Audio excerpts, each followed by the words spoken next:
3 बार अवाम का खून चूसने वाला शेर चौथी बार फिर वज़ीर आज़म बनकर कहेगा मुझे क्यों निकाला। अवाम के ताउन से लाहौर के सियासतदानों का डट कर मुकाबला करेंगे। बिलावल भुट्टो का रहीम यार खान में जलसे से खिताब। इंतखाबी मंशूर पूछने वालों, कराची से खैबर, कोयटे से गवादर तक जितनी तरक्की है वो नवाज शरीफ का बयानी और मंशूर है। मरियम नवाज का खानेवाल में जलसे से खिताब। सदर इस्तेहकाम पाकिस्तान पार्टी अब्दुल अलीम खान ने लाहौर में दाता दरबार से अपनी इंतखाबी मुहिम का आगाज कर दिया।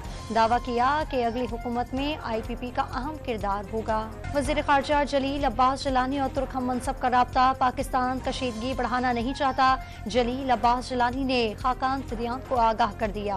पाकिस्तान और ईरान के कशीदा सूरत हाल के सिलसिले में कौमी सलामती कमेटी का इजलास शुरू हो गया। 5:30 बजे निगरान काबीना का इजलास भी होगा। वफाकी हुकूमत ने बानी PTI के खिलाफ साइफर केस का जेल ट्रायल कलदम करार देने से मुतालिक इस्लामाबाद हाई कोर्ट का फैसला सुप्रीम कोर्ट में चैलेंज कर दिया। नए साल का तीसरा हफ्ता भी अवाम पर भारी रहा। हफ्तावार महंगाई में 0.34% इजाफे से शरह 48.43% तक जा पहुंची।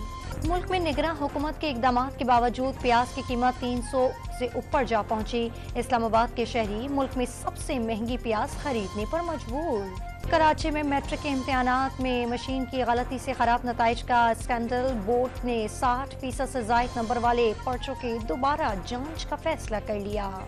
मशीन में बच्चों की लड़ाई खून हो गई। लमड़ा में करीब फायरिंग से बाप और 2 बेटे जा बहक। मुलजिम ने खुद को भी गोली मार ली तो जख्मी हालत में मुंतकिल कर दिया गया। नवाबशाह में लाहंडी स्टॉप के करीब पुलिस वैन का टायर फट गया। वैन उलटने से 15 एहलकार जख्मी हो गए। अस्पताल मुंतकिल कर दिया गया। और न्यूजीलैंड ने चौथी T20 मैच में भी पाकिस्तान को शिकस्त दे दी। कीवीज ने पाकिस्तान का 159 रन का हदफ 19वें ओवर में ही हासिल कर लिया।